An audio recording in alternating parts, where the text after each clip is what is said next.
कौन सा है वो? जिब्रेलिन या जिब्रेलिक एसिड। ठीक है, तो सबसे पहले कुछ इंपॉर्टेंट पॉइंट्स डिस्कस कर लेते हैं इसके जल्दी से। कौन कौन सा इंपॉर्टेंट पॉइंट है? तो जो जिब्रेलिक एसिड है वो सबसे डिस्कवर्ड किया गया था किसके थ्रू? एक जापानीज साइंटिस्ट थे, discovered by A Japanese scientist. कभी कभी एग्ज़ाम में कभी कभी इसका नाम पूछ लिया था, किसी किसी एग्ज़ाम में, सीएसआई में तो नहीं, बट अगर आप और कोई भी एग्ज़ाम दे रहे हो तो इसका नाम कभी कभी पूछ लिया जाता है। कुरोसावा, KURUSAWA, कुरोसावा, है ना। ठीक है, किस में डिस्कवर हुआ था? In rice plant. तो ये चीज़ को याद रखना है कि राइस प्लांट में ये आपका डिस्कवर हुआ था। ठीक है, क्यों? क्योंकि राइस प्लांट का पैटर्न जो देखा वो थोड़ा सा अलग देखा था। ठीक है, क्यों? राइस प्लांट जो था ना, rice plant grows larger in size but eliminate seed production. ठीक है, तो ये खासियत है राइस प्लांट की। ठीक है, तो इसलिए इसमें एक मॉलिक्यूल मिला जिसको जिब्रेलिक एसिड बोलते हो या जिब्रेलिन बोलते हो। हम्म, तो क्या हुआ कि ये देखा गया था कि एक्सेस टॉलरेंस जो होती है ना प्लांट्स में, कभी कभी किसी किसी प्लांट्स में आपको एक्सेस टॉलरेंस मिलती है। ठीक है, तो वो एक्सेस टॉलरेंस क्या होता है? Excess tolerance in plant, excess tolerance in plants are observed due to infection. एक इन्फेक्शन से होता है एक्सेस टॉलरेंस, और इन्फेक्शन किसका? इन्फेक्शन ऑफ फंजाई, और उस फंजाई का नाम है आपका जिब्रेला फ्यूजिक्यूरियोई, फ्यूजी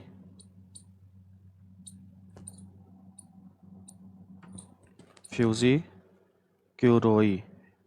ठीक है, ये एक फंजाई है। अगर इसका इन्फेक्शन आपके प्लांट में हो गया तो क्या होगा कि वो प्लांट का जो ग्रोथ होगा वो एक्सेस में हो जाएगा। ठीक है, बहुत ज़्यादा ग्रोथ हो जाएगी, मतलब हाइट उसकी बहुत ज़्यादा बढ़ जाएगी, टॉल बहुत ज़्यादा हो जाएगा। क्यों? क्योंकि इसमें ये जो जिब्रेला फ्यूजिक्यूरोई ये रिलीज़ करता है एक मॉलिक्यूल, है ना, और एक केमिकल रिलीज़ करता है ना, और उस केमिकल को बोलते हैं, therefore this chemical is known as gibberellin. Gibberellin का जो नाम रखा गया ना वो इसलिए जिब्रेलिन रखा गया क्योंकि ये जो मॉलिक्यूल है वो एक फंजाई रिलीज कर रहा था, जो उसका नाम था जिब्रेला फ्यूजी क्यूरोई, इसलिए इसको जिब्रेलिन बोला जाता है, जिब्रेलिक एसिड बोला जाता है, क्योंकि इसका नेचर भी थोड़ा एसिडिक होता है। ठीक है, तो हो गया जिब्रेलिक एसिड का इंट्रोडक्शन। इसके बाद आपको इसके बारे में एक इंपॉर्टेंट बात पता होनी चाहिए, कभी कभी एग्जाम में क्वेश्चन ये पूछ लिया जाता है कि जो बायो एसिड टेस्ट करते हैं हम जिब्रेलिन एसिड का, bio acid test for gibberellin, उसका नाम क्या होता है? तो उसका नाम आपका होता है alpha amylase inhibition in cereal endosperm. तो ये आपको याद रखना है, alpha amylase inhibition in cereal endosperm. ये है आपका bio acid test for gibberellin. Right, इसके बाद हम चलते हैं इसका बायोसिंथेसिस समझेंगे। बायोसिंथेसिस आपके लिए काफ़ी इंपॉर्टेंट है, राइट, क्योंकि यहाँ से आपके क्वेश्चन पूछे जा सकते हैं और पूछे जाते हैं, काफ़ी इंपॉर्टेंट है ये बायोसिंथेसिस किसका? जिब्रेलिन का। ओके, तो समझते हैं इसका बायोसिंथेसिस। बायोसिंथेसिस बायोसिंथेसिस ठीक है, चलिए तो स्टार्ट करते हैं कि सबसे पहला कौन सा मॉलिक्यूल होता है जो कि आपका जिब्रेलिक एसिड का प्रिकर्सर होता है। ठीक है, तो उस मॉलिक्यूल का नाम होता है आपका आइसोप्रीन पायरोफॉस्फेट। आइसोप्रीन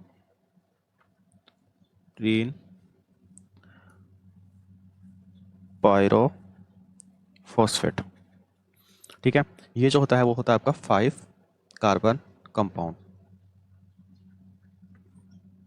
राइट, उसके बाद क्या होता है कि दो आइसोप्रीन पायरोफॉस्फेट के दो मॉलिक्यूल्स जब मिलते हैं तो आपका बनता है एक मोनोटर्पिन। ठीक है, मोनोटर्पिन। ये चीज़ आपको, ये सारी चीज़ जो भी मैं जिनके भी नाम आपको बता रहा हूँ वो सब आपको याद रखने हैं। तो जब देखो दो 5 कार्बन कंपाउंड मिले तो एक बना मोनोटर्पिन, तो मोनोटर्पिन क्या है आपका 10 कार्बन कंपाउंड। ठीक है, फिर क्या होता है कि आपके दो मोनोटर्पिन मिलते हैं, दो मोनोटर्पिन मिलते हैं। ठीक है, तो आपका एक मॉलिक्यूल बनता है जिसको आप बोलते हो जर्नाइल, जर्नाइल पायरोफॉस्फेट। ठीक है, तो जर्नाइल जर्नाइल पायरोफॉस्फेट फॉस्फेट में आपके होते हैं 20 कार्बन, इसलिए ये होता है 20 कार्बन कंपाउंड। समझ में आ रहा है? आप फॉलो करते जाइए इस पाथवे को।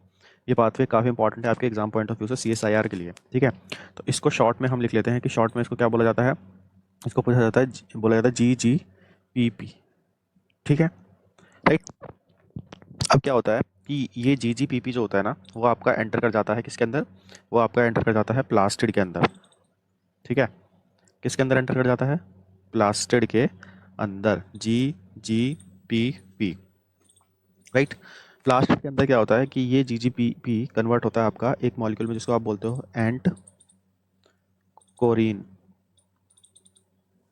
एंट कोरिन। ठीक है, तो ये जो है ये है आपका प्लास्टिड। ठीक है, अब देखो एंट कोरिन आपका बन चुका है, तो एंट कोरिन के बाद क्या होता है कि ये एंट कोरिन आपका प्लास्टिड से निकल कर चला जाता है आपका स्मूथ एंडोप्लाज्मिक रेटिकुलम में। ठीक है, तो हम यहाँ पे एक स्मूथ एंडोप्लाज्मिक रेटिकुलम बना लेते हैं।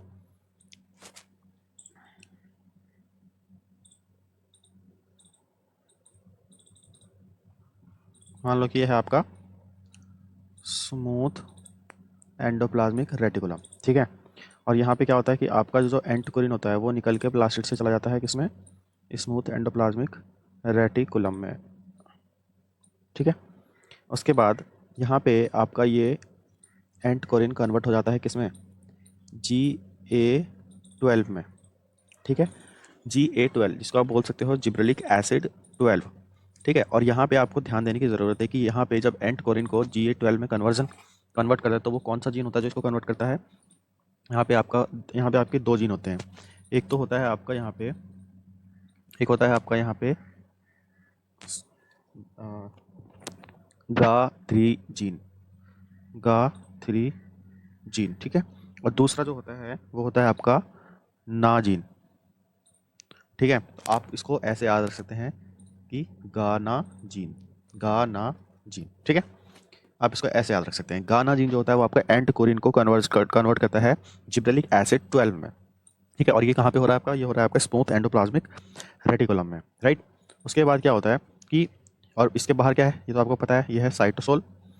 ठीक है, इसके बाहर जितना भी एरिया है ये सब क्या है, साइटोसोल है। ठीक है ना, उसके बाद क्या होता है कि ये जो आपका GA12 है ये आ जाता है आपके साइटोसोल में। ठीक है, GA12 आ गया आपका साइटोसोल में। फिर क्या होता है, ये आपका कन्वर्ट होता है GA12 से GA में, एक्टिव GA में। ठीक है, ये जो है आपका GA वो एक्टिव GA होता है। ठीक है, एक्टिव एक्टिव GA होता है। ठीक है, एक्टिव ऐसा बना देता कि हमें पता चल जाए कि ये एक्टिव जी है, तो ये होता है आपका क्या, एक्टिव जिब्रेलिक एसिड। ठीक है, और यहाँ पे आपको याद रखना है कि इसको GA12 को जो आपका कन्वर्ट करता है एक्टिव जिब्रेलिक एसिड में, उस एंजाइम का नाम होता है आपका GA3 beta oxidase, GA3 beta oxidase. और ये GA3 बीटा ऑक्सीडेस जो होता है वो आपका किसका प्रोडक्ट होता है, वो आपका प्रोडक्ट होता है प्रोडक्ट ऑफ लीजीन। ठीक है, प्रोडक्ट ऑफ ली जीन।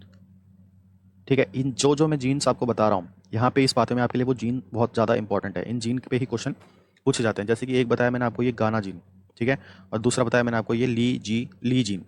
ठीक है, तो ली जीन क्या करता है, जिब्रेलिक एसिड 12 को कन्वर्ट करता है आपके एक्टिव जिब्रेलिक एसिड में। ठीक है, so Li gene is responsible for the activation of gibberellic acid, right. उसके बाद क्या होता है कि अभी कहानी खत्म नहीं हुई, एक अभी एक्टिव हो गया है आपका जिब्रेलिक एसिड। ठीक है, उसके बाद क्या होता है कि अगर जिब्रेलिक एसिड ज़्यादा एक्टिव हो गया प्लांट में तो क्या होगा, प्लांट की जो ग्रोथ है, मतलब प्लांट की जो हाइट है वो कुछ ज़्यादा ही बढ़ जाएगी। तो इसलिए इसको क्या होता है, बैलेंस रखना होता है प्लांट में। ठीक है, तो क्या होता है यहाँ पे एक और जीन होता है आपका। ठीक है, एक और जीन होता है आपका, वो होता है आपका जिब्रेलिक एसिड टू ऑक्सीडेज, ठीक है। और ये प्रोडक्ट किसका होता है? This is the product of SLN gene, ठीक है। SLN जीन वो क्या करता है, वो इस एक्टिव जीए को कन्वर्ट कर देता है इनएक्टिव जीए में। किसमें कन्वर्ट करता है? आपका इनएक्टिव जीए में, ठीक है। समझ में आ रही है चीज़? तो ये जो GA2 ऑक्सीडेज एंजाइम है, ये जो एंजाइम है वो आपका जीए को, जिब्रेलिक एसिड को क्या कर रहा है? इनएक्टिवेट कर रहा है, ठीक है। अब यहाँ पे मैं आपको दो इंपॉर्टेंट चीज़ें बताऊंगा, आपको याद रखनी है दोनों इंपॉर्टेंट चीज़ें, ठीक है। दोनों इंपॉर्टेंट चीज़ आपको याद रखनी है। पहली इंपॉर्टेंट चीज़ ये है कि एग्जाम में जो क्वेश्चन पूछा जाता है वो कहाँ से पूछा जाता है? वो ये पूछा जाता है कि अगर जिब्रेलिक एसिड पाथवे में आपका ली जीन को म्यूटेट कर देंगे तो प्लांट की हाइट कैसी होगी? तो देखो यहाँ पे ये है आपका ली जीन, ठीक है। ली जीन क्या कर रहा है कि आपका जिब्रेलिक एसिड को एक्टिवेट कर रहा है ना, मतलब जिब्रेलिक एसिड फंक्शनल हो रहा है। और आपको पता है कि gibberellic acid is responsible for the tallness of the plant. तो अगर ली जीन को हमने इनएक्टिवेट कर दिया या म्यूटेट कर दिया, ध्यान से समझना यहाँ पे कुछ कुछ पॉइंट्स को, काफ़ी इंपॉर्टेंट आपके exam of point of view से। तो यहाँ पे आप नोट कर लीजिए, if lee gene is mutated तो क्या होगा? तो आपका जो प्लांट होगा ना, तो आपका जो प्लांट होगा, प्लांट आपका ड्वार्फ होगा, ड्वार्फ प्लांट। ये एग्जाम में क्वेश्चन डायरेक्टली पूछा जाता है, ठीक है। और हमको जीन्स के बारे में याद रहता नहीं है तो हम आंसर कर नहीं पाते, ठीक। दूसरा जो जीन के ऊपर क्वेश्चन आता है वो ये पूछा जाता है कि इफ़ SLN जीन, ये वाला जो जीन है, if SLN gene is mutated, if SLN gene is mutated तो क्या होगा? तो प्लांट कैसा होगा? तो देखो SLN जीन क्या कर रहा है, ये जो GA एक्टिव हो गया है बहुत सारा, उसको इनएक्टिवेट कर रहा है ताकि प्लांट की हाइट कम से कम हो सके, ठीक है। इसका मतलब ये प्लांट की हाइट को कंट्रोल कर रहा है, प्लांट की टॉलनेस को ओवरकम कर रहा है।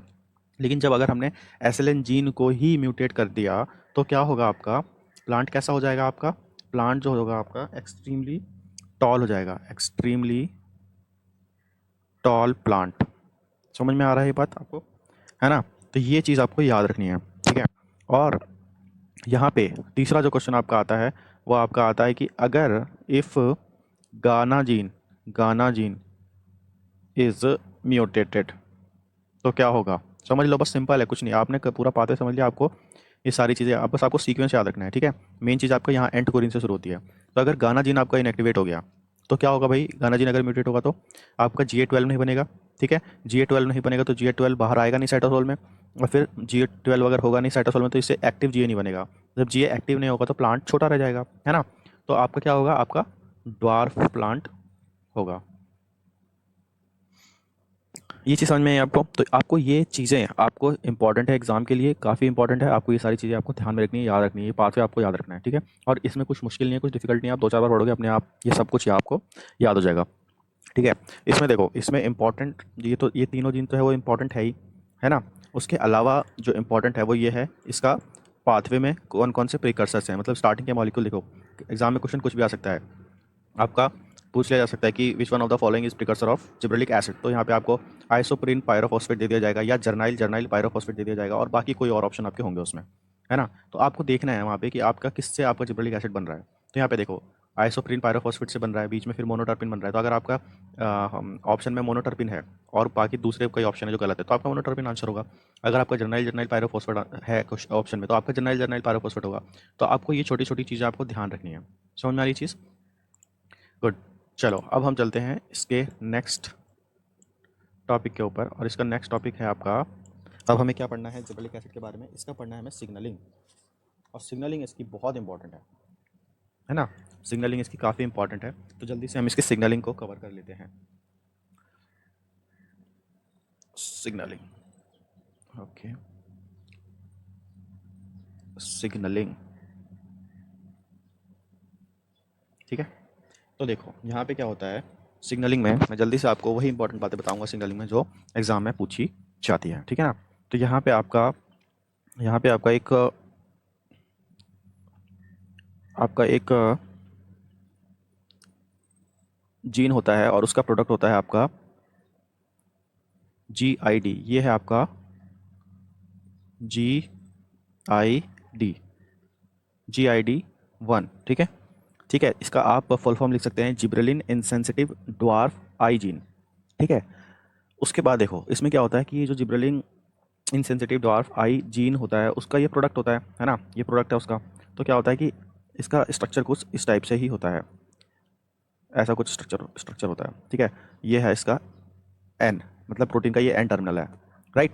अब क्या होता है कि जैसे ही अंदर आपके सेल के अंदर जिब्रेलिक एसिड आता है, ठीक है, मान लो कि आपका जो ये है वो है आपका, यहाँ पे आपका आ गया जिब्रेलिक एसिड। ठीक है, ये है आपका gibberellic acid.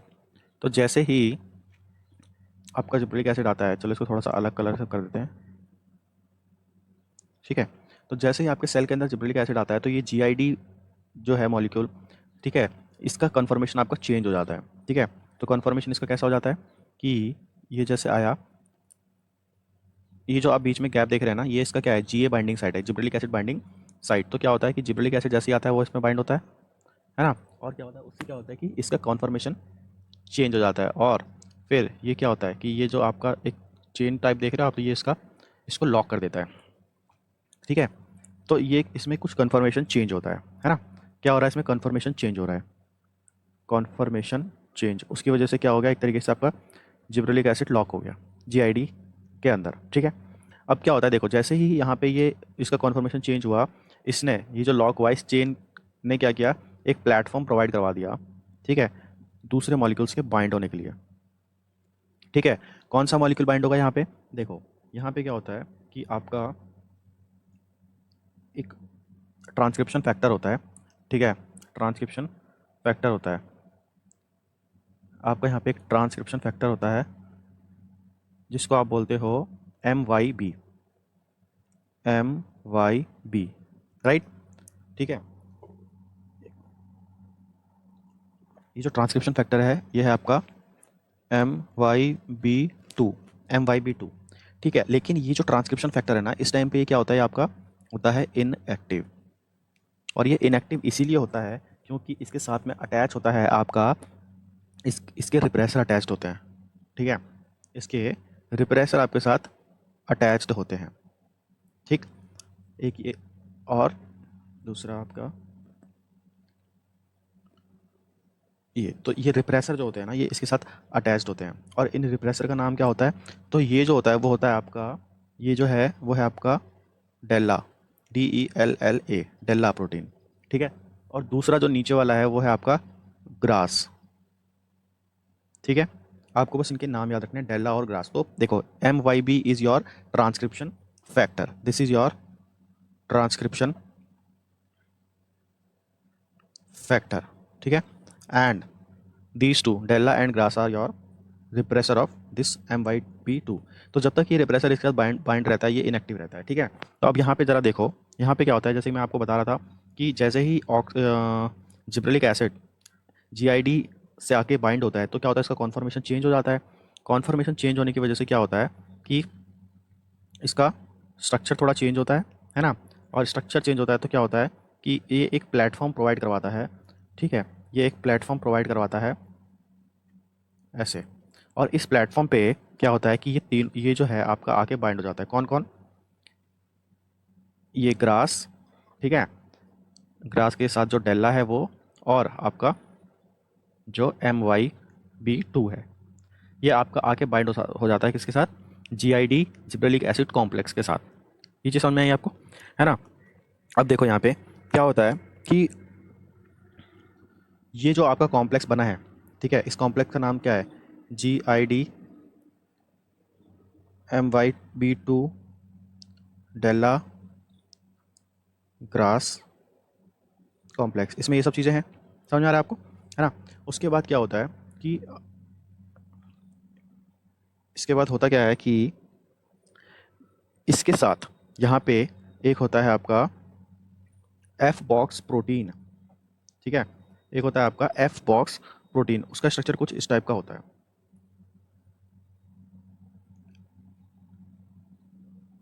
F box protein, F box protein. ठीक है, तो ये F बॉक्स प्रोटीन करता क्या है, ये F बॉक्स प्रोटीन क्या करता है कि आपका बाइंड होता है ये डेल्ला और ग्रास के साथ। ठीक है, यहाँ पे देखो, हम फिर से ये बना लेते हैं जल्दी से, ठीक है। उसके बाद यहाँ पे आपका जिब्रेलिक एसिड हो गया, राइट। यहाँ पे आपका साथ में क्या टेस्ट था, साथ में आपका टेस्ट था ग्रास, ओके। उसके ऊपर था आपका डेल्ला, और सबसे ऊपर था आपका MYB2। तो ये जो एफ बॉक्स प्रोटीन होता है, ये आपका आकर बाइंड हो जाता है डेल्ला और ग्रास से, ठीक है। उसकी वजह से क्या होता है कि उसकी वजह से क्या होता है कि ये डेल्ला और ग्रास इससे डिटैच हो जाते हैं, ठीक है। किससे डिटैच हो जाते हैं, आपके GID से। इस वाले कॉम्प्लेक्स से जो होता है कि ये जो होता है आपका डेल्ला और ग्रास, वो आपके डिटैच हो जाते हैं, ठीक है। ये हो गए आपके डिटैच, राइट, है ना। और इसके साथ आपका बाउंड है F box protein, F box protein bound है। फिर क्या होता है कि इसका आपका हो जाता है, इसका आपका होता है क्या, यहाँ पे एक आपका होता है 26 प्रोटियोजोमल कॉम्प्लेक्स। ये कुछ ऐसा होता है 26 प्रोटियोजोमल कॉम्प्लेक्स, ठीक है। 26S proteasomal complex. तो इसका क्या होता है, इसके थ्रू हो जाता है डिग्रेडेशन। ये इसके अंदर जाता है और यहाँ से जब बाहर निकलता है तो क्या होता है कि ये छोटे छोटे अमीनो एसिड्स में टूट जाता है, ब्रेक डाउन हो जाता है, ठीक है। समझ में आ रहा है ये चीज़, है ना। ये देखो, तीनों के तीनों ये छोटे छोटे अमीनो एसिड्स में ब्रेक डाउन हो गया, इनका डिग्रेडेशन हो गया, ठीक। लेकिन दूसरी तरफ एक चीज़ बच गई थी, और वो क्या थी, वो क्या था, वो था आपका MYB2, है ना। MYB2 क्या होता है कि यहाँ से आपका रिलीज़ हो जाता है, ठीक है। MYB2 होता है आपका यहाँ से रिलीज़, MYB2 रिलीज़ हो गया। ये MYB2 क्या होता है, ये आपका एंटर कर जाता है न्यूक्लियस में। ये है आपका न्यूक्लियस, ठीक है। और आपको पता है कि न्यूक्लियस के अंदर आपका क्या होता है, यहाँ पे होता है आपका DNA, राइट। आपका DNA होता है ना। और अभी हम किसकी बात कर रहे हैं, जिब्रेलिक एसिड की। तो यहाँ पे मान लो कि जीन जो है वो है आपका GRE, मतलब जिब्रेलिक एसिड रेस्पॉन्स एलिमेंट, समझ रहे हो। तो क्या होता है कि ये जो MYB2 है ना, वो आके आपके बाइंड हो जाता है कहाँ पे, वो हो जाता है आपके बाइंड इस रेस्पॉन्स एलिमेंट पे। ये है आपका MYB2। तो ये आपका बाइंड हो गया जिब्रेलिक एसिड रेस्पॉन्स एलिमेंट पे। और इसके बाइंड होने के बाद क्या होगा कि जो भी आपके जिब्रेलिक एसिड रिस्पॉन्सिव जीन्स होते हैं वो आपके हो जाएंगे, ट्रांसक्राइब होने शुरू हो जाएंगे, ठीक है ना। वो क्या होंगे कि उनका mRNA बन जाएगा, ठीक है। किनका, जिब्रेलिक एसिड रिस्पॉन्सिव जीन, मतलब वो जीन्स जो जिब्रेलिक एसिड से स्टिमुलेट होते हैं, है ना। क्योंकि जिब्रेलिक एसिड आया, उसने सिग्नलिंग की और कुछ ऐसे जीन्स एक्सप्रेस हुए, ठीक है, जो कि आगे वो फंक्शंस परफॉर्म करेंगे जो जिब्रेलिक एसिड के फंक्शंस हैं, ठीक है ना। समझ में आई चीज़। तो इस तरीके से आपका होता है जिब्रेलिक एसिड सिग्नलिंग, राइट। अब यहाँ पे क्या होता है कि यहाँ पे क्या होता है कि जो जिब्रेलिक एसिड होता है ना, वो होता है आपका, वो क्या करता है आपका, यहाँ पे एक पॉइंट आपको याद रखना है कि जो जिब्रेलिक एसिड होता है वो आपका ग्रास और डेल्ला प्रोटीन का नेगेटिव रेगुलेटर होता है। मतलब यहाँ पे आपने दो चीज़ें पढ़ी थी ना, ग्रास और डेल्ला, यही क्वेश्चन एग्जाम में आपके पूछा जाता है, ठीक है। एक तो देखो, यहाँ पे आपने पढ़ा था, यहाँ पे आपने पढ़ा था ये दो प्रोटीन्स के बारे में, एक तो था आपका डेल्ला और एक था ग्रास, है ना। तो जिब्रेलिक एसिड का पाथवे जब स्टिमुलेट होता है, जब स्टार्ट होता है, तो क्या होता है, आपने देखा कि डेल्ला और ग्रास का फाइनली क्या होता है, प्रोटियासोमल डिग्रेडेशन हो जाता है। मतलब क्या कर रहा है फाइनली जिब्रेलिक एसिड, वो डेल्ला और ग्रास का प्रोटीलाइटिक डिग्रेडेशन करवा दे रहा है ना। तो इसका मतलब ये क्या है कि ये डेल्ला और ग्रास को इनहिबिट करता है ना। क्या करता है, इनहिबिट करता है। तो इसके बारे में आपको ये पॉइंट याद रखना है, यही क्वेश्चन एग्जाम में आपके एज इट इज पूछा जाता है, ठीक है, कि जिब्रेलिक एसिड क्या करता है आपका, ठीक है। तो अभी मैं यहाँ पे आपको आपको एक सेंटेंस बता रहा हूँ, आपको इस सेंटेंस को याद रखना है, ठीक है। Gibberellic acid induce poly ubiquitination ubiquitination ubiquitination and degradation degradation of GRAS and DELLA protein. GRAS और डेल्ला प्रोटीन का ये यूबीक्यूटिनाइजेशन डिग्रेडेशन करवाता है। ठीक है, समझ में आ रहा है आपको, है ना? तो अगर यहाँ पे एक चीज़ समझना, अगर ये डेल्ला और ग्रास, डेल्ला एंड ग्रास, ये दोनों अगर डिग्रेड नहीं होते तो क्या होता? अभी आपने पाथवे पढ़ा है, तो क्या होता? ये एम वाई बी के साथ अटैच्ड रहता। एम वाई बी क्या है? आपका ट्रांसक्रिप्शन फैक्टर, है ना? और अगर एम वाई बी, अगर ये क्या, एम वाई बी के रिप्रेसर है ना? These two are repressor of M Y B two, है ना? ये है आपका एम वाई बी टू। अगर ये रिप्रेस्ड रहता, क्योंकि डेल्ला और ग्रास एक्टिव है, तो क्या होता है? एम वाई बी टू अंदर आ नहीं पाता न्यूक्लियस में और आगे के जीन्स ट्रांसक्राइब नहीं हो पाते। तो अगर आपको क्या होता है कि ये जो डेल्ला है ना, ये जो है डेल्ला प्रोटीन को इनएक्टिवेट करता है। कौन? Gibberellic acid. ये चीज़ आपको याद रखनी है, क्योंकि अभी हम इसको रिलेट करेंगे जब हम पढ़ेंगे एब्सिसिक एसिड के बारे में। ठीक है, समझ में आई चीज़, है ना? तो gibberellic acid activates the express. अभी अब इसके बाद हम जो बात करने जा रहे हैं, वो बात करने जा रहे हैं जिब्रेलिक एसिड बायो एसे की। बट आपको ये डेल्ला के बारे में ध्यान में रखना है, डेल्ला काफ़ी इंपॉर्टेंट है आपके एग्जाम के लिए।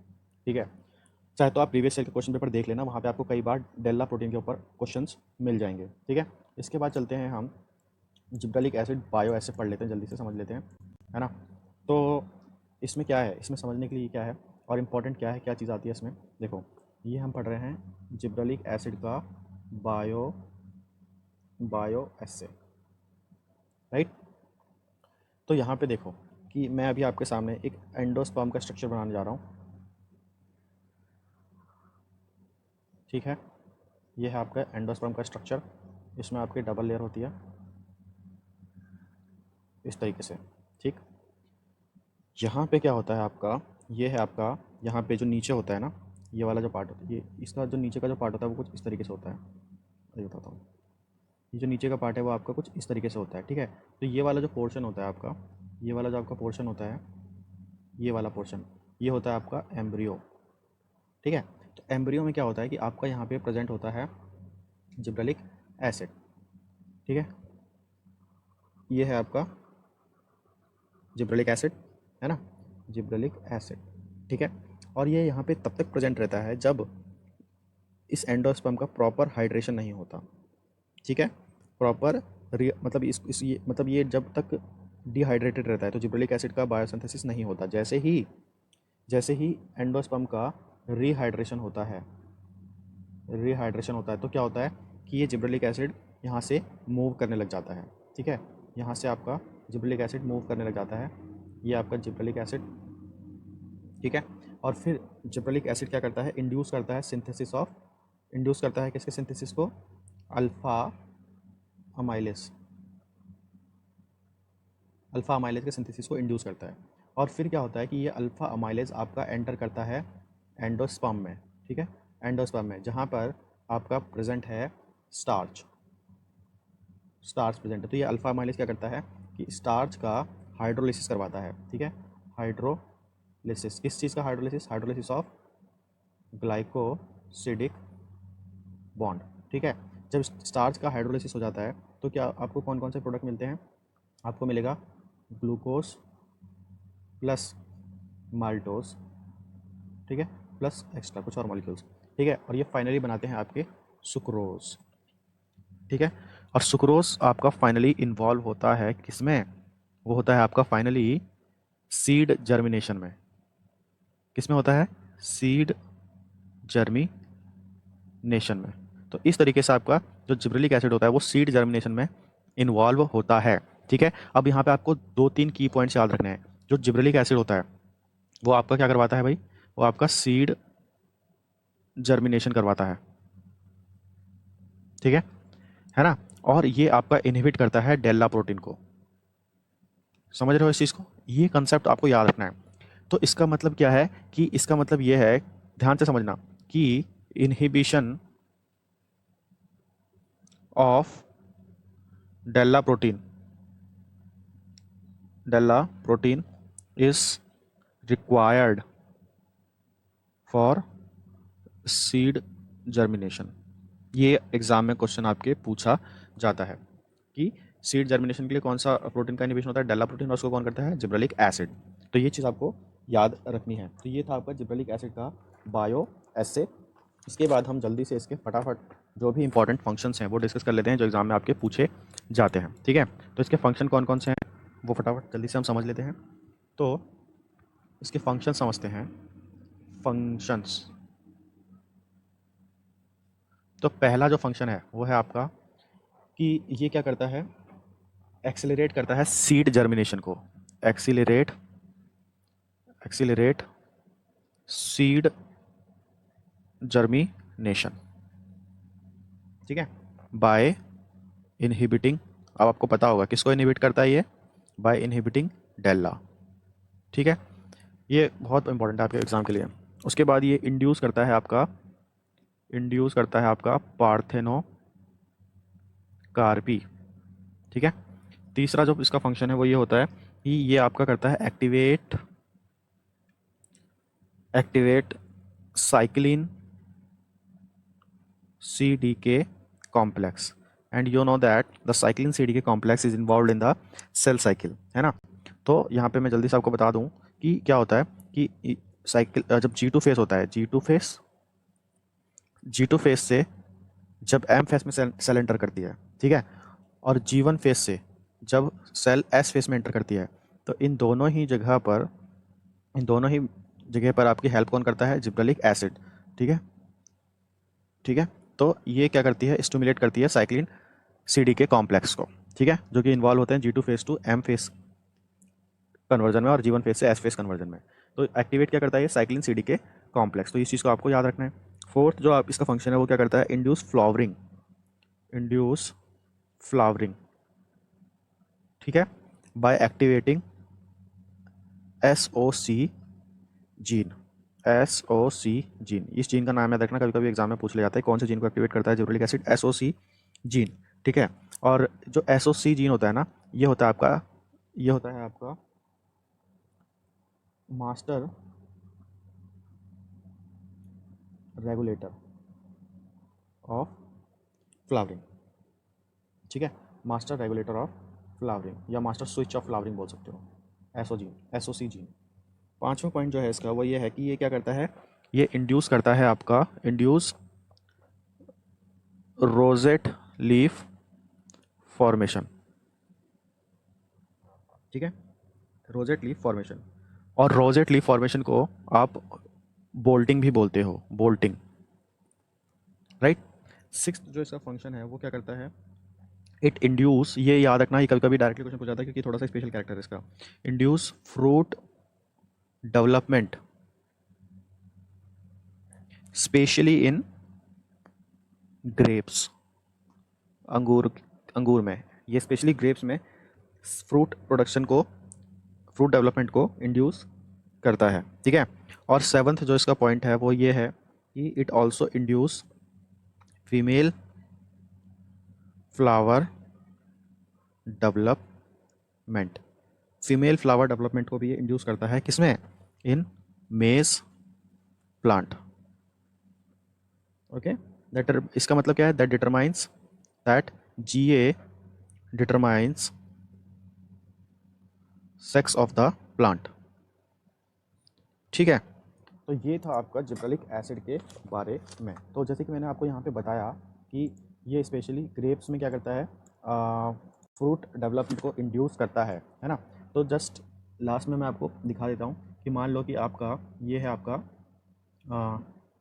आपका ग्रेप्स, ठीक है, छोटे छोटे अंगूर लगे हुए हैं यहाँ पे, ग्रेप्स लगे हुए हैं छोटे से, ठीक है,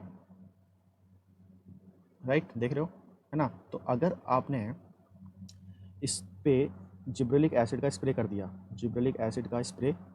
दिया, तो आपको पता है ये आपके ये जो स्टॉक की जो लेंथ है, स्टॉक क्या होता है बताता हूँ, ये बड़े बड़े हो जाएंगे, अंगूर आपके बड़े बड़े हो जाएंगे, है ना, grapes will be large in size. तो ये जो होता है आपका यहाँ पे this is your stock.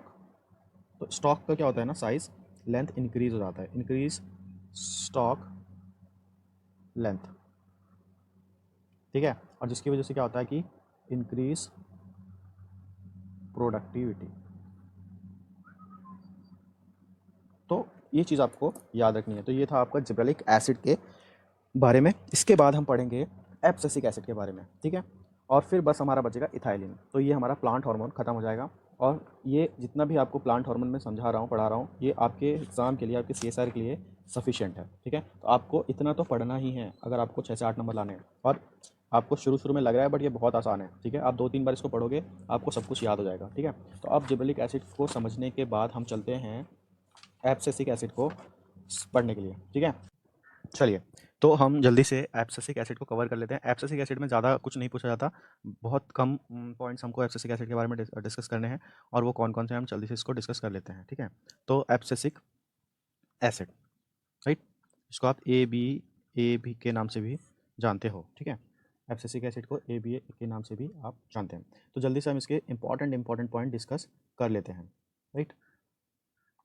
Important point discuss करते हैं। तो वो कौन कौन से पॉइंट हैं?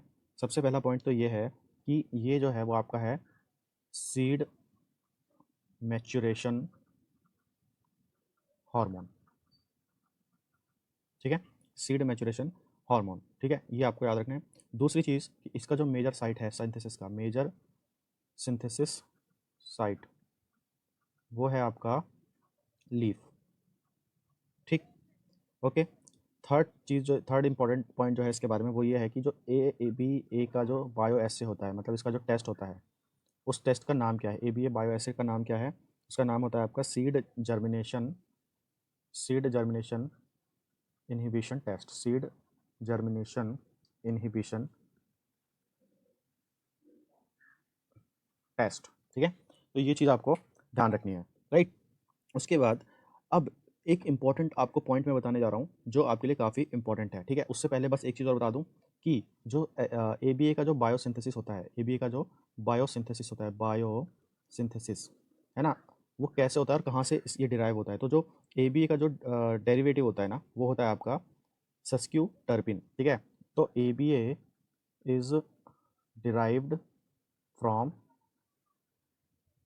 सस्क्यू टर्पीन, ठीक है। और ये सस्क्यूटर्पिन जो होता है 15 कार्बन कंपाउंड होता है। तो ये चीज़ आपको याद रखनी है, इसका नाम आपको याद रखना है सस्क्यूटर्पिन का, ठीक है। तो इसी से आपका ए सिंथेसाइज होता है, डिराइव होता है, ठीक है।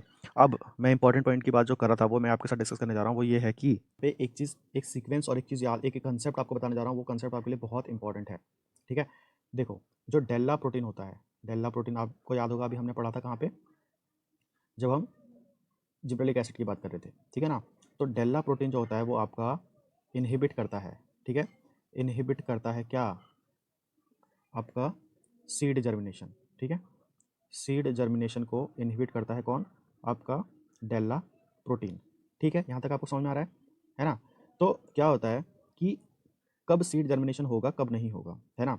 तो अगर प्लांट में जिब्रेलिक एसिड प्रेजेंट है, ठीक है, अगर प्लांट में जिब्रेलिक एसिड ज़्यादा सिंथेसाइज हो रहा है as compare to abscisic acid, अभी हम एब्सिसिक एसिड पे आए नहीं है, तो जिब्रेलिक एसिड क्या होता है? वो होता है आपका डेल्ला का इनहिबिटर,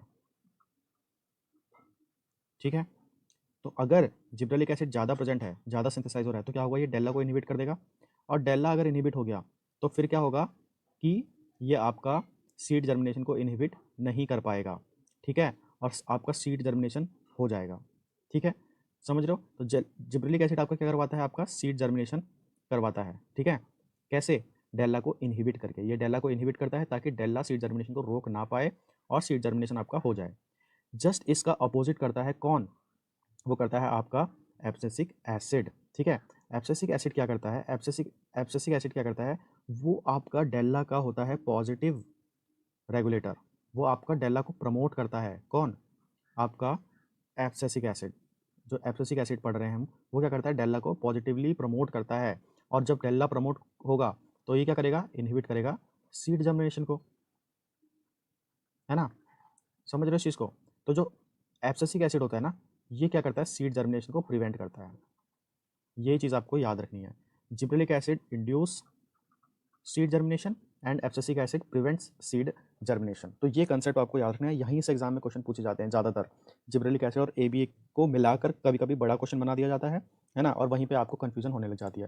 तो इसके बाद हम जल्दी से डिस्कस कर लेते हैं इसके कुछ इंपॉर्टेंट फंक्शंस, और फिर एब्सिसिक एसिड का जो पार्ट है वो ओवर हो जाएगा। एब्सिसिक एसिड्स के बारे में ज़्यादा नहीं पूछा जाता, यही इंपॉर्टेंट कंसेप्ट है, यही एब्सिसिक एसिड के बारे में बार बार पूछा जाता है एग्जाम में, ठीक है ना, डाल लापोर्टेन से रिलेटेड। तो अब इसके हम डिस्कस करने वाले हैं कुछ फंक्शन, ठीक है। तो पहला फंक्शन इसका क्या है वो आपको पता चल चुका है कि ये क्या करता है, एब्सिसिक एसिड क्या करता है आपका, इनहिबिट करता है आपका सीड जर्मिनेशन, है ना, सीड जर्मिनेशन को इनहिबिट करता है। दूसरा क्या है इसका, इसका क्या है, ये प्रमोट करता है आपका, प्रमोट एब्सिशन, है ना। एब्सिशन का मतलब तो आपको समझ में आ ही गया है, लास्ट मैंने पढ़ाया था आपको, किसमें, साइटोकाइनिन में समझाया था, तो वहाँ पे आपको जाके देख सकते हैं कि एब्सिशन क्या होता है, और ये क्या करता है, प्रमोट करता है एब्सिशन को, है ना। उसके बाद ये क्या करता है कि एब्सिसिक एसिड क्या करता है, it promotes senescence, promote senescence in ethylene independent manner. तो इसको आप याद रखना, इथाइलिन से कोई मतलब नहीं होता, इथाइलिन के बिना ही ये प्लांट में सेनेसेंस प्रमोट करता है, ठीक है। सेनेसेंस क्या होता है, एजिंग, तो प्लांट की एजिंग को प्रमोट करता है ये कौन, एब्सिसिक एसिड। और फिर आपका क्या होता है, ये आपके लिए काफ़ी इंपॉर्टेंट पॉइंट है ये वाला जो मैं आपको बताने जा रहा हूँ, ये क्या करता है, प्रमोट करता है आपका root growth, it promotes root growth in water stress condition. ये स्ट्रेस जब होता है प्लांट के ऊपर, वाटर स्ट्रेस होता है, उस टाइम पे ये रूट ग्रोथ को प्रमोट करता है, इसीलिए इस हार्मोन को, किसको, एब्सिसिक एसिड को बोला जाता है, that's why this is also called stress hormone. ये चीज़ आपको याद रखनी है, एग्जाम में क्वेश्चन ये आएगा कि which one of the following is also known as stress hormone, तो आपको एक ही नाम याद रखना है, वो क्या होता है आपका, एब्सिसिक एसिड, ठीक है। समझ में आ रही है चीज़, है ना। तो ये सारी चीज़ें आपको याद रखनी है। और लास्ट पॉइंट इसका ये है कि ये क्या करता है, इंड्यूस सीड डॉर्मेंसी, ठीक है ना। तो ये सब चीज़ें आपको याद रखनी है और यहीं से एग्जाम में आपके क्वेश्चन पूछे जाएंगे, ठीक है। तो ये था आपका एब्सिसिक एसिड के बारे में। अब सिर्फ आपका आपका एक और फाइटो हार्मोन बचा है और उसका नाम है आपका इथाइलिन, ठीक है। तो अब हम डिस्कस करेंगे, अब हम स्टार्ट करने जा रहे हैं हमारे फिफ्थ प्लांट हार्मोन के बारे में, जो कि है हमारा इथाइलिन, ठीक है। इससे पहले हम ऑलरेडी डिस्कस कर चुके हैं अपने 4 प्लांट हार्मोन्स के बारे में, and they are auxin, cytokinin, gibberellic acid and abscisic acid. तो अब हम स्टार्ट करेंगे इथाइलिन, ठीक है। तो इथाइलिन के बारे में हम कुछ पॉइंट्स डिस्कस कर लेते हैं। सबसे पहला पॉइंट ये है कि इसका प्रिकर्सर कौन होता है, इथाइलिन का प्रिकर्सर कौन होता है, तो इसका प्रिकर्सर होता है आपका मिथियोनिन, ठीक है। और आपको पता है कि मिथियोनिन क्या होता है, methionine is an amino acid, ठीक है। तो एक अमीनो एसिड जो कि मिथियोनिन होता है वो किसका प्रिकर्सर होता है, इथाइलिन का, ठीक है।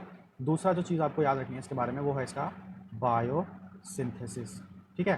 तो इसका जो बायोसिंथेसिस होता है वो होता है आपका in older parts of plant body, ठीक है। ये 2 पॉइंट आपको ध्यान में रखने हैं। अब इसके बाद हम डिस्कस करते हैं कि कैसे ये मिथियोनिन से इथाइलिन बनता है, इथाइलिन कैसे मिथियोनिन से बनता है, ठीक है। तो अगर आपको इसका इथाइलिन का स्ट्रक्चर याद हो, इथाइलिन क्या, सॉरी, मिथियोनिन क्या है आपका, अमीनो एसिड है ना। तो आपको अगर मिथियोनिन का अमीनो एसिड का स्ट्रक्चर याद हो तो वो कुछ इस टाइप से होता है कि एक हो गया आपका, ये क्या है आपका अमीनो ग्रुप, है ना। इधर होता है आपका कार्बोक्सिलिक ग्रुप, ठीक है। एक होता है आपका हाइड्रोजन एटम, ठीक है। और नीचे उसका होता है आर ग्रुप, जो कि इस तरीके से होता है CH2 एस सल्फर होता है ये, और फिर CH3, ठीक है। तो ये तो होता है आपका, ये क्या होता है आपका, ये होता है आपका मिथियोनिन, ठीक है। ये होता है आपका मिथियोनिन, ठीक है। तो यहाँ पे क्या होता है, एक एंजाइम होता है, उस एंजाइम का नाम होता है आपका adenosine, adenosine methionine, methionine synthase, synthase. वो क्या करता है, मिथियोनिन से आपका एक इंटरमीडिएट कंपाउंड बनाता है जिसको आप बोलते हो एडिनोसिन मिथियोनिन, ठीक है। तो वो किस तरीके का दिखता है आपका स्ट्रक्चर, वो मैं आपको यहाँ पे स्ट्रक्चर बनाने जा रहा हूँ, देखिए। तो ये जो आपका जो मिथियोनिन का स्ट्रक्चर है वो तो उसमें कॉमन ही होता है, मतलब ये वाला स्ट्रक्चर तो आपका उसमें होगा, ठीक है। कौन सा, मिथियोनिन का, ठीक है। NH3 पॉजिटिव, COO नेगेटिव, ऊपर H, और फिर CH2 SCH2। इसके साथ यहाँ पे क्या होता है कि आपका एक न्यूक्लियोटाइड ऐड हो जाता है, और वो न्यूक्लियोटाइड कौन सा होता है, वो न्यूक्लियोटाइड होता है आपका एडिनोसिन, ठीक है। एडिनोसिन। तो ये होता है आपका एडिनोसिन का स्ट्रक्चर, ठीक है। ये होता है आपका एडिनोसिन का स्ट्रक्चर, ये वाला, ठीक है। तो इस कंप्लीट स्ट्रक्चर को आप क्या बोलते हो, इस कंप्लीट स्ट्रक्चर को आप बोलते हो एडिनोसिन मिथ्योनिन, एडिनोसिन मिथियोनिन, ठीक है। तो ये जो है ये है आपका मेजर मेजर इंटरमीडिएट, ठीक है। तो एग्जाम में क्वेश्चन कभी कभी ये भी पूछा जा सकता है कि what is the major intermediate of the ethylene, ठीक है। इथाइलिन और मिथ्योनिन के बीच में जो इंटरमीडिएट बनता है वो क्या होता है, तो वो होता है आपका एडिनोसिन मिथियोनिन, ठीक है। इसके बाद क्या होता है कि यहाँ पे आपका एक एंजाइम आता है, वो होता है आपका ACC सिंथेज, ठीक है, ACC सिंथेज। और वो क्या करता है, ACC सिंथेज क्या करता है, आपका कन्वर्ट कर देता है आपका एडिनोसिन मिथियोनिन को इथाइलिन में, ठीक है। इथाइलिन में आपका कन्वर्जन कर देता है। तो इथाइलिन का स्ट्रक्चर आपका कुछ इस तरीके से होता है, ठीक है। ये आपका क्या हो गया, ये आपका हो गया इथाइलिन, ये हो गया आपका इथाइलिन, ठीक है। तो इस तरीके से आपका मिथ्योनिन से इथाइलिन बनता है, ठीक है। तो ये एग्जाम में आपको क्वेश्चन पूछा जा सकता है कि यहाँ पे कौन सा एंजाइम इन्वॉल्व होता है, ठीक है। तो एक तो आपका एंजाइम होता है एडिनोसिन मिथ्योनिन सिंथेज और दूसरा एंजाइम होता है आपका ACC सिंथेज, ठीक है। ACC की फुल फॉर्म क्या होती है वो मैं आपको बता देता हूँ कि ACC की जो फुल फॉर्म होती है वो होता है आपका alpha alpha amino cyclo propane 1 carboxylic acid, ठीक है। ये होता है आपका ACC की फुल फॉर्म, ठीक है। ACC सिंथेज क्या करता है, आपका एडिनोसिन मिथ्योनिन से बनाता है इथाइलिन, ठीक है। तो ये चीज़ आपको याद रखनी है। और जो ACC सिंथेज होता है ना, ये जो ACC सिंथेज होता है आपका, आप नोट कर लीजिए, जो ACC सिंथेज होता है it is a major regulatory enzyme that induce ethylene biosynthesis and fruit and promote fruit ripening, leaf and flower senescence and drought and flood stress, ठीक है। तो ये वाला जो एंजाइम होता है ACC सिंथेज, ये इन सब चीज़ों में इन्वॉल्व होता है, ठीक है। तो ये था आपका बायोसिंथेसिस ऑफ इथाइलिन के बारे में। इसके बाद हम चलते हैं आगे इथाइलिन के नेक्स्ट टॉपिक्स के बारे में डिस्कस करने, और जो है नेक्स्ट जो इंपॉर्टेंट चीज़ है इथाइलिन के बारे में वो है आपका इसका बायो एसे, ठीक है, कि इथाइलिन का बायो एसे का नाम क्या होता है, ठीक है। इथाइलिन बायो एसे, ठीक है। तो जो एसे का जो नाम होता है वो होता है आपका इथाइलिन बायो एसे का जो नाम होता है वो होता है आपका ट्रिपल रिस्पॉन्स टेस्ट। इस चीज़ को आप याद रखना, इस नाम को आप याद रखना, ट्रिपल रिस्पॉन्स टेस्ट। इसको ट्रिपल रिस्पॉन्स टेस्ट क्यों बोलते हैं, क्योंकि देखो, इसको ट्रिपल रिस्पॉन्स टेस्ट इसलिए बोलते हैं क्योंकि यहाँ पे मैं आपको एक स्ट्रक्चर बनाने जा रहा हूँ, ठीक है।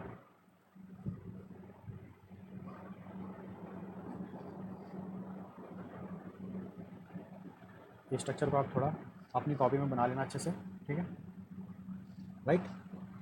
इसके बाद नीचे की तरफ होता है आपका, यहाँ पे होता है आपका प्लांट का रूट, ठीक है, ठीक है। ये आपका प्लांट का रूट हो गया, ठीक है।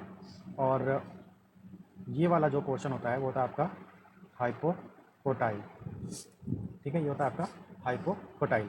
अब क्या होता है कि जब हम इसको ट्रीट करते हैं इथाइलिन से, इससे इथाइलिन से जब हम इसको ट्रीट करते हैं तो क्या होता है, इसका स्ट्रक्चर में चेंज आता है, बहुत ज़्यादा चेंज आता है। वो किस टाइप का चेंज होता है, वो आपका चेंज होता है कुछ इस तरीके का,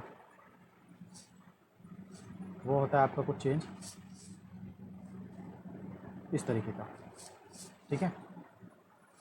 नीचे आपके रूट्स जैसे तो यहाँ पे आपको 3 चीज़ें नोटिस करनी है। यहाँ पे 3 जगह पे आपका कन्फर्मेशन में चेंज आ रहा है, ठीक है। और वो कौन कौन सी जगह, एक तो यहाँ पे आपका क्या हो रहा है, इस ये देखो यहाँ पे कैसा स्ट्रक्चर था और यहाँ पे कैसा स्ट्रक्चर हो रहा है। तो पहला चेंज आपका यहाँ पे होता है, इसको आप बोलते हो एक्स एग्रीगेशन,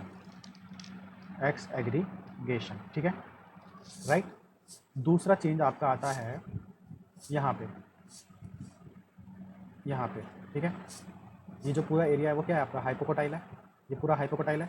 दूसरा चेंज आता है आपका हाइपोकोटाइल में, तो क्या होता है कि आपका होता है इनहिबिशन ऑफ हाइपोकोटाइल, ठीक है। और थर्ड चेंज जो होता है वो आपका होता है यहाँ पे, ठीक है। वो क्या होता है आपका, वो होता है लेटरल स्वेलिंग, लेटरल स्वेलिंग। तो अब देखो यहाँ पे आपके कितने चेंज हो रहे हैं, 3, है ना, इसलिए इसको बोला जाता है ट्रिपल रिस्पॉन्स टेस्ट। ये 3 रिस्पॉन्स का देखने को मिलते हैं जब आप इथाइलिन से ट्रीट करते हो। तो इथाइलिन क्या करता है, इनहिबिट करता है आपका हाइपोपोटाइल इलॉन्गेशन को और प्रमोट करता है लेटरल स्वेलिंग को और एक्स एग्रीगेशन को, ठीक है। तो इसको आप याद रखना है कि इथाइलिन का जो बायो एसे होता है उसको बोलते हो आप ट्रिपल रिस्पॉन्स टेस्ट, ठीक है। इसके बाद हम चलते हैं आगे और डिस्कस करते हैं इथाइलिन के सिग्नलिंग के बारे में, ठीक है।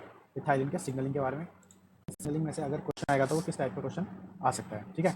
चलिए अब हम डिस्कस करते हैं ethylene signalling. Ethylene signalling, okay. तो अब देखो इथाइलिन का जो रिसेप्टर होता है ना वो आपका प्रेजेंट होता है एंडोप्लाज्मिक रेटिकुलम के पास, ठीक है। तो अभी हम सबसे पहले इसका एंडोप्लाज्मिक रेटिकुलम का स्ट्रक्चर बनाते हैं। इस टाइप का होता है कुछ, ठीक है, ठीक है। तो ये जो पूरा एरिया है वो आपका क्या है, वो है आपका एंडोप्लाज्मिक रेटिकुलम, और ये जो है वो है आपका, ये है जो वो है आपका न्यूक्लियस, ठीक है ना। आपको पता है कि न्यूक्लियस से आपका अटैच्ड होता है एंडोप्लाज्मिक रेटिकुलम, ठीक है। तो यहाँ पे आपको ध्यान से समझना है कि जो इसका इथाइलिन का जो रिसेप्टर होता है वो आपका प्रेजेंट होता है एंडोप्लाज्मिक रेटिकुलम पे, राइट। तो मान लो ये है आपका इथाइलिन का रिसेप्टर, ठीक है, ये है आपका इथाइलिन का रिसेप्टर, ओके, है ना। और इस रिसेप्टर का जो नाम होता है आप इसको ETR बोलते हो या ERS बोलते हो, ठीक है। ETR और ERS की फुल फॉर्म आप अपनी नोटबुक में नोट कर सकते हो। ETR की फुल फॉर्म होती है इथाइलिन रिसेप्टर और ERS की फुल फॉर्म होती है ethylene response sensor, right, ethylene response sensor. चलिए, तो ये होते हैं आपके इथाइलिन के रिसेप्टर, ठीक है। तो अभी हम जो पहली कंडीशन है हमारी वो ये है कि यहाँ पे क्या है, पहली कंडीशन में हमारे क्या है, इथाइलिन एब्सेंट है, ठीक है, इथाइलिन इज नॉट प्रेजेंट, ठीक है। तो जब इथाइलिन प्रेजेंट नहीं होता तो क्या होता है कि ये जो रिसेप्टर हैं इथाइलिन के वो आपके फॉस्फोराइलेटेड फॉर्म में होते हैं, ठीक है, फॉस्फोराइलेटेड फॉर्म में होते हैं, ठीक है। और अगर ये फॉस्फोराइलेटेड हैं तो इसका मतलब ये है कि ये एक्टिव है। तो इथाइलिन के जो रिसेप्टर हैं वो है एक्टिव, ठीक, ये चीज़ आपको समझनी है, ठीक है।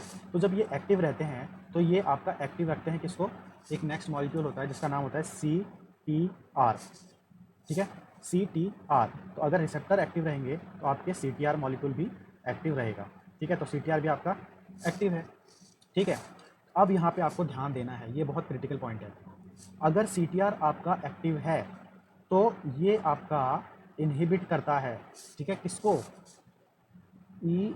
EIN2, EIN2 एक मॉलिक्यूल है उसको CTR इनहिबिट करता है, ठीक है, क्या करता है, इनहिबिट करता है ना, इनहिबिट इसको EIN2 को, ठीक है। तो EIN2 क्या है आपका यहाँ पे, ये है मान लो आपका EIN2, तो इस कंडीशन में ये आपका अभी इनएक्टिव है, ठीक है, यहाँ तक आपको समझ में आया। तो जब ये इनएक्टिव होगा तो ये न्यूक्लियस में एंटर नहीं कर पाएगा, ठीक है, समझ में आया यहाँ तक, है ना। इनएक्टिव यहाँ पे हम लिख लेते हैं, inactive EIN2 can not enter into nucleus, ठीक है, एंटर नहीं कर पाएगा, राइट, समझ में आ रहा है, ठीक है। अब यहाँ पे देखो, अब हम चलते हैं दूसरे कंडीशन की तरफ। दूसरा कंडीशन क्या है, फिर से हम बनाते हैं यहाँ पे आपका एंडोप्लाज्मिक रेटिकुलम, ठीक है। लेकिन यहाँ पे आप देखो, यहाँ पे आपका जो कंडीशन वो ये है, दूसरा जो कंडीशन वो ये है कि इथाइलिन आपका इस बार प्रेजेंट है। तो सिग्नलिंग किस तरीके से होगी, ठीक है। अब आपको यहाँ पे ध्यान से समझना है। अब देखो ये है आपका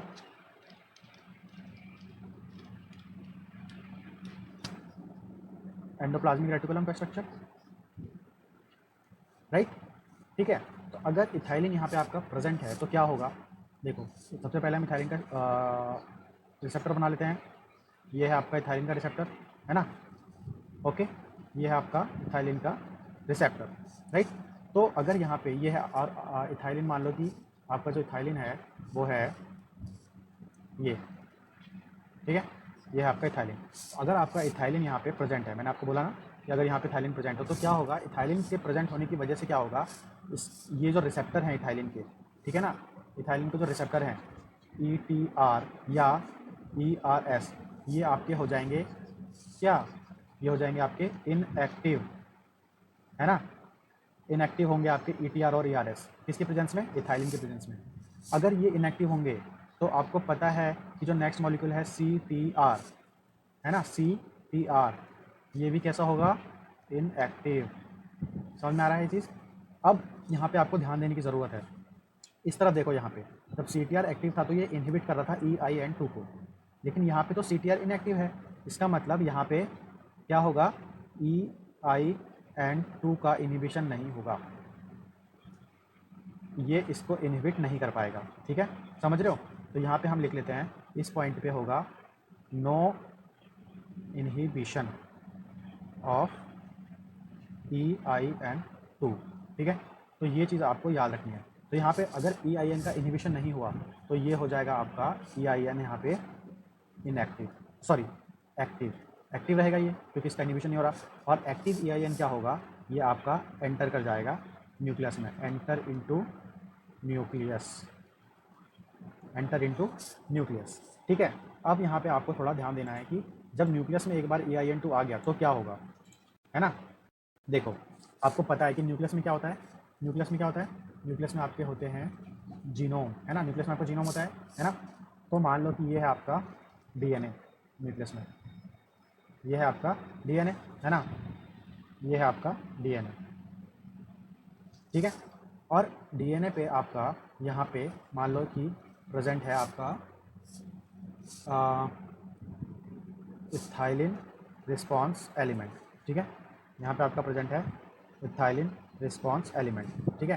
तो यहाँ पे क्या होगा कि नॉर्मली क्या होता है कि क्या होता है कि जब इथाइलिन प्रेजेंट हो, इथाइलिन एब्सेंट होता है ना, ये वाला केस हम पढ़ रहे हैं, इथाइलिन एब्सेंट होता है तो उस केस में क्या होता है, एक बार आप ऊपर जाके देख लो वापस से, यहाँ पे देखो, इस केस में क्या है कि इथाइलिन, है ना, यहाँ पे इथाइलिन एब्सेंट है तो क्या हुआ, CTR एक्टिव था, CTR एक्टिव था तो EIN इनएक्टिव था क्योंकि CTR ने इनएक्टिव EIN को इनहिबिट कर दिया था, EIN न्यूक्लियस में नहीं आ पाया था, ठीक है, EIN न्यूक्लियस में नहीं आ पाया था। तो क्या होगा कि आगे की सिग्नलिंग रुक जाएगी, आगे की सिग्नलिंग रुक जाएगी, और जब सिग्नलिंग आगे की रुक जाएगी तो क्या होगा कि क्या होगा कि आगे जो भी जीन एक्सप्रेस करने, ठीक है, किसकी वजह से, इथाइलिन की वजह से, उन जीन्स का एक्सप्रेशन, जीन का एक्सप्रेशन इधर नहीं होगा, ठीक है, नो जीन एक्सप्रेशन। लेकिन यहाँ पे क्या हुआ कि ये EIN2 जो कि एक्टिव हुआ था, ठीक है, EIN2 जो एक्टिव हुआ था वो आपका एंटर कर जाएगा न्यूक्लियस में क्योंकि ये एक्टिव है, ठीक है। तो ये EIN2 क्या करता है, ये आपका एक्टिव करता है किसको, एक होता है आपका ERF, ठीक है, ERF नोट कर लीजिए आपकी कॉपी में, ERF क्या होता है आपका, इथाइलिन रिस्पॉन्स फैक्टर। तो पहले क्या होता है, ये इनएक्टिव होता है, ठीक, लेकिन जब EIN2 न्यूक्लियस में एंटर करता है तो वो इनएक्टिव ERF को एक्टिव बना देता है, ठीक है, वो क्या बना देता है, एक्टिव बना देता है, ERF, ये हो जाता है आपका एक्टिव और बाइंड कर जाता है आपका किसके साथ, ERE के साथ, ये है आपका ERE, इथाइलिन रिस्पॉन्स एलिमेंट, ठीक है, इसके ऊपर आके बाइंड कर जाता है आपका ERF, इथाइलिन रिस्पॉन्स फैक्टर। और फिर क्या होता है, उसकी वजह से क्या होता है आपका कि जो रिस्पॉन्सिव जीन्स होते हैं उनका हो जाता है ट्रांसक्रिप्शन, ठीक है, और जो आगे के जो फंक्शन होते हैं इथाइलिन के वो परफॉर्म होने लगते हैं। तो ये है आपकी इथाइलिन की सिग्नलिंग, ठीक है ना। तो आपको इसमें इसका जो पाथवे है वो ध्यान रखना है, छोटा सा पाथवे है, ठीक है, बहुत ही सिंपल पाथवे है, ठीक है, वो आपको एक दो बार आप पढ़ोगे तो आपको याद हो जाएगा, राइट। इसके बाद हम चलते हैं, आपका लास्ट पोर्शन इथाइलिन का वो है फंक्शंस ऑफ इथाइलिन, ठीक है। तो जल्दी से हम इथाइलिन के फंक्शंस के बारे में डिस्कस कर लेते हैं। तो इसके फंक्शंस कौन कौन से होते हैं, इथाइलिन के फंक्शंस कौन कौन से होते हैं, फंक्शन डिस्कस करेंगे, ठीक है। तो पहला जो पॉइंट है वो ये है कि ये क्या करता है, वो ये एक्सेलरेट करता है क्या, फ्रूट राइपनिंग, ओके। उसके बाद दूसरा जो पॉइंट है वो ये क्या करता है कि जितने भी फ्रूट्स इथाइलिन की इथाइलिन के वजह से राइपिन होते हैं, ठीक है, उनमें एक स्पेशल टाइप का रेस्पिरेशन देखा जाता है, ठीक है। तो all fruits that are ripening in response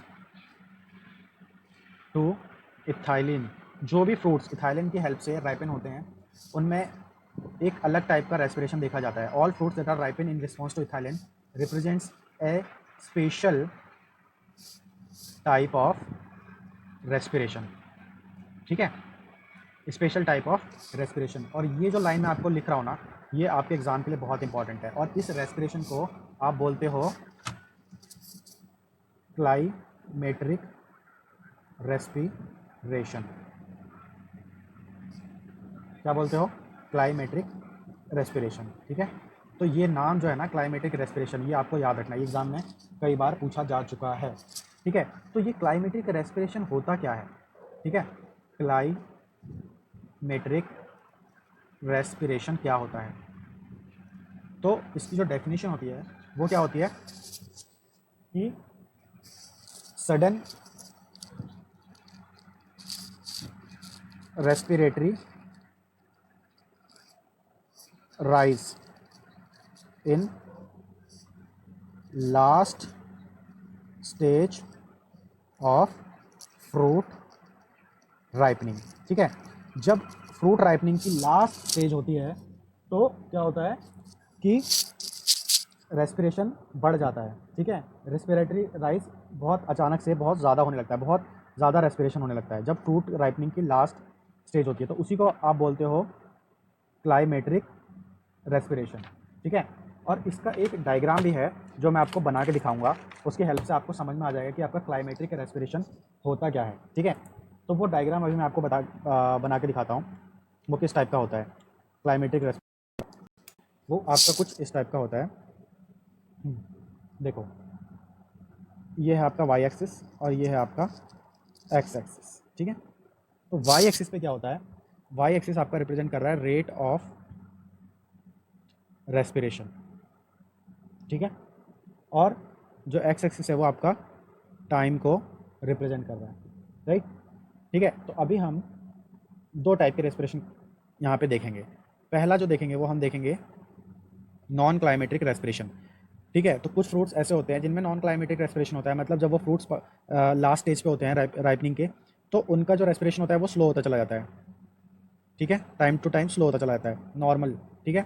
तो ये जो ग्राफ है ना, ये है आपका इसका नॉन क्लाइमेट्रिक रेस्पिरेशन, ठीक है, इन नॉन क्लाइमेट्रिक प्लांट्स। ये चीज़ आपको समझ में आई है ना। लेकिन जिन प्लांट्स में क्लाइमेट्रिक रेस्पिरेशन होता है वो कैसा दिखता है, ठीक है। तो क्या होता है कि जब उन प्लांट्स में राइपनिंग धीरे धीरे बढ़ती जाती है और लास्ट स्टेज पे जैसे ही पहुंचता है तो अचानक से रेस्पिरेशन बढ़ जाता है, अचानक से रेस्पिरेशन बढ़ जाता है और फिर धीरे धीरे कम हो जाता है, ठीक है। तो ये जो आप देख रहे हो ना यहाँ पे, इसी को बोलते हो आप क्लाइमेट्रिक रेस्पिरेशन, ठीक है। और ये किस में मिलता है आपका? इन क्लाइमेट्रिक प्लांट्स, ठीक है, राइट। और इसके एग्जाम्पल आपको याद रखने हैं, वो कौन कौन से होते हैं? एक तो होता है आपका एप्पल, दूसरा होता है आपका बनाना, ठीक है। ये आपके होते हैं क्लाइमेट्रिक प्लांट्स, एप्पल और बनाना। तो इसमें इस टाइप का आपका रिस्पॉन्स देखा जाता है, रेस्पिरेटरी रिस्पॉन्स देखा जाता है, ठीक है। तो क्लाइमेट्रिक फ्रूट्स कौन कौन से होते हैं? Those fruits that represent ethylene dependent fruit ripening. Ethylene की वजह से जिन प्लांट्स में फ्रूट्स राइपनिंग होती है उनको बोला जाता है क्लाइमेट्रिक फ्रूट्स, जैसे कि एप्पल एंड बनाना, ठीक है। तो ये जो इथाइलिन है इसका काफ़ी इंपॉर्टेंट फंक्शन है ये क्लाइमेट्रिक रेस्पिरेशन, ठीक है। इसके बाद कुछ और फंक्शंस जल्दी हम इसको डिस्कस कर लेते हैं। तो इथाइलिन क्या करता है आपका? इन्वॉल्व होता है किसमें? ये इन्वॉल्व होता है आपका प्रमोट, क्या करता है ये? प्रमोट स्टेम इलोंगेशन, ठीक है। किस टाइप के प्लांट्स में? In submerged plants, submerged aquatic plants, ठीक है, जो पानी में डूबे हुए प्लांट्स रहते हैं उनमें ये इथाइलिन स्टेम एलोंगेशन करवाता है। दूसरा इसका जो नेक्स्ट इंपॉर्टेंट पॉइंट है वो ये है कि इट प्रमोट्स सेनेसेंस, सेनेसेंस, ठीक है। तीसरा जो पॉइंट है आपको याद रखना है कि ये क्या करता है, इट प्रमोट्स फ्लावरिंग इन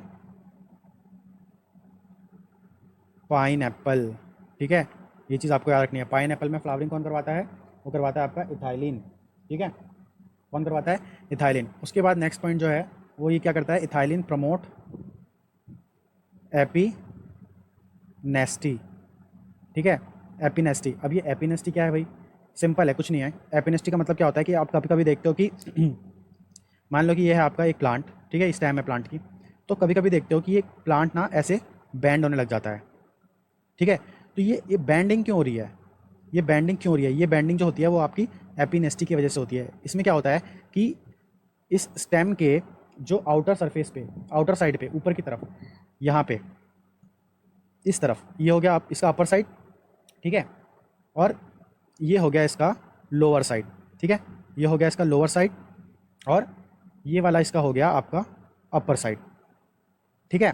तो अगर अपर साइड यहाँ पे अगर आपके सेल इलोंगेशन हो जाए, इलोंगेशन होने लग जाए, ऊपर की सेल्स जो है वो अगर इलोंगेट होने लग जाए, तो वो आपकी कहलाती है एपिनेस्टी, ठीक है। और उसकी वजह से क्या होता है, आपका बेंडिंग होती है प्लांट्स में, ठीक है, झुकने लग जाते हैं। तो ये होती है आपकी एपिनेस्टी, ठीक है। लेकिन अगर लोअर में, लोअर प्लांट सेल्स में, जो नीचे की तरफ सेल्स हैं, उनमें अगर इलोंगेशन हो जाए, इलोंगेशन हो जाए, तो वो आपका कहलाता है हाइपोनेस्टी, ठीक है। तो यहाँ पे आप हमको इसकी डिटेल में नहीं जाना, बस आपको ये याद रखना है कि अगर ऊपर के सेल्स में अगर इलोंगेशन होता है तो वो आपका कहलाता है एपिनेस्टी, नीचे का होता है तो वो कहलाता है आपका हाइपोनेस्टी। तो जो इथाइलिन होता है वो क्या प्रमोट करता है, आपका एपिनेस्टी, ठीक है।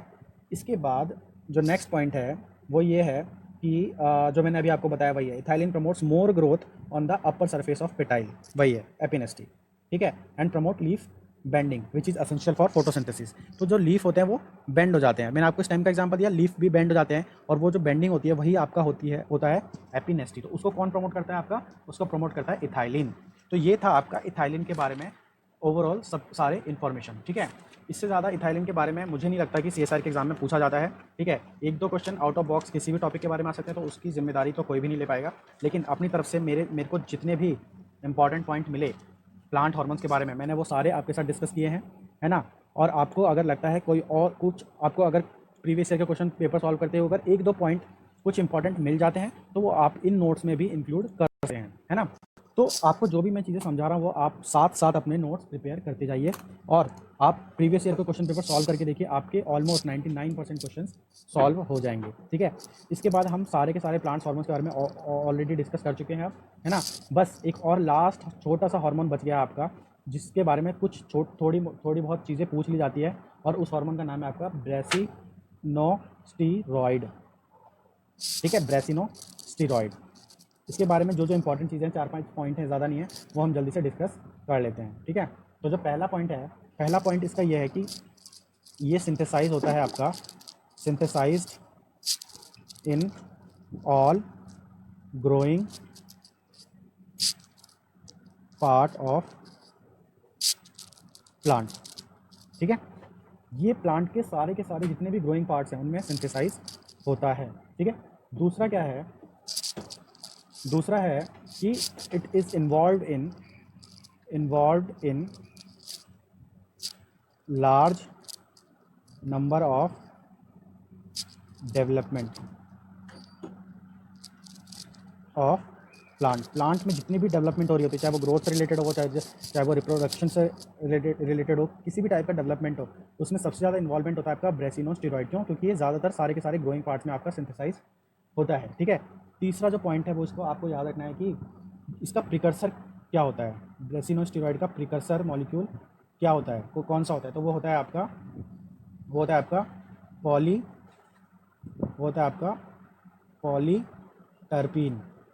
पॉलीटर्पिन, ठीक है। ये चीज़ आपको याद रखनी है।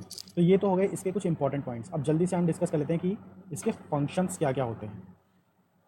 फंक्शंस, ठीक है। तो पहला फंक्शन जो है इसका वो आपको याद रखना है कि ये प्रमोट करता है पॉलन ट्यूब डेवलपमेंट को, ठीक है। दूसरा जो इसका फंक्शन ये है कि अगर दो कंडीशन है यहाँ पे, टू कंडीशंस, ठीक है। यहाँ पे दूसरे पॉइंट में आपको दो कंडीशंस समझनी है, ठीक है। और वो दो कंडीशन कौन कौन सी हैं? दो कंडीशन ये कि अगर ब्रेसिनोस्टेरॉइड आपका लो कॉन्सेंट्रेशन में प्रेजेंट होगा, प्रेजेंट इन लो कॉन्सेंट्रेशन, तो क्या होगा, ये आपका प्रमोट करेगा, it will promote root as well as shoot development, ठीक है। रूट और शूट दोनों के डेवलपमेंट में इन्वॉल्व होगा अगर ये लो कॉन्सेंट्रेशन में प्रेजेंट होगा, ठीक है, अगर ये लो कॉन्सेंट्रेशन में प्रेजेंट होगा। लेकिन अगर ये आपका ब्रेसिनोस्टेरॉइड प्रेजेंट होगा हाई कॉन्सेंट्रेशन में, प्रेजेंट इन हाई कॉन्सेंट्रेशन, तो क्या होगा, ये आपका इनहिबिट करेगा, inhibit the root as well as shoot development. तो इसके बारे में आपको ये चीज़ याद रखनी है, ठीक है। ये काफ़ी इंपॉर्टेंट पॉइंट है। इसके बाद हम लास्ट पॉइंट इसका डिस्कस करेंगे जो कि काफ़ी इंपॉर्टेंट है, ठीक है, सिनर्जिसिटी। ये जो ब्रेसिनोस्टेरॉइड है ना, जो ब्रेसिनोस्टेरॉइड है इसके पास सिनर्जिसिटी होती है, सिनर्जिसिटी, ठीक है। ये क्या होता है, ये आपका जिब्रेलिक एसिड के भी सिनर्जिस्टिक होता है, उसकी मतलब उसके जैसा भी काम करता है, साइटोकाइनिन के जैसा भी काम करता है और ऑक्सिन के जैसा भी काम करता है, ठीक है। तो पहला एक, ये किसके सिनर्जिक होता है, सिनर्जिस्टिक टू जिब्रेलिक एसिड, मतलब जिब्रेलिक एसिड के साथ मिलके काम करता है, ठीक है। तो अगर जब जिब्रेलिक एसिड के साथ मिलके काम करेगा तो ये प्रमोट करेगा आपका स्टेम इलॉन्गेशन, ठीक है, ठीक है। दूसरा पॉइंट, अगर ये आपका सिनर्जिस्टिक होगा टू ऑक्सिन, तो क्या होगा, it will promote root development, ठीक है। और तीसरा जो पॉइंट है वो ये है कि अगर ये सिनर्जिस्टिक होगा टू साइटोकाइनिन, तो क्या होगा, it will promote shoot development. तो ये चीज़ आपको याद रखनी है, ठीक है। तो ये आज आपका ख़त्म हो गया फाइटो हार्मोन्स के बारे में। ओवरऑल जितनी भी जानकारी थी मैंने सब कुछ आपको दे दी है। जो भी चीज़ें CSIR में पूछी जाती हैं, CSIR के पॉइंट ऑफ व्यू से जो भी प्लांट हार्मोन्स, फाइटो हार्मोन्स के बारे में इंपॉर्टेंट था, वो सारी चीज़ें मैंने आपके साथ डिस्कस कर दी हैं, ठीक है। तो यहाँ से मुझे नहीं लगता कि इससे ज़्यादा कुछ एग्जाम में आ सकता है, ठीक है। अगर आपको प्रीवियस ईयर के क्वेश्चन पेपर में कुछ थोड़ा बहुत अलग कुछ मिलता है एक्स्ट्रा, तो आप उसको अपने नोट्स में इंक्लूड कर लेना। बट मेरे को पूरी उम्मीद है कि आपको 90%, 95, 99% सारे क्वेश्चन आपके इन नोट्स से सॉल्व हो जाएंगे, ठीक है। तो फाइटो हार्मोन्स अभी हमने खत्म कर दिया है।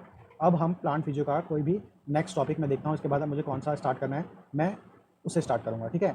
चलिए मिलते हैं नेक्स्ट वीडियो में, तब तक के लिए थैंक यू सो मच।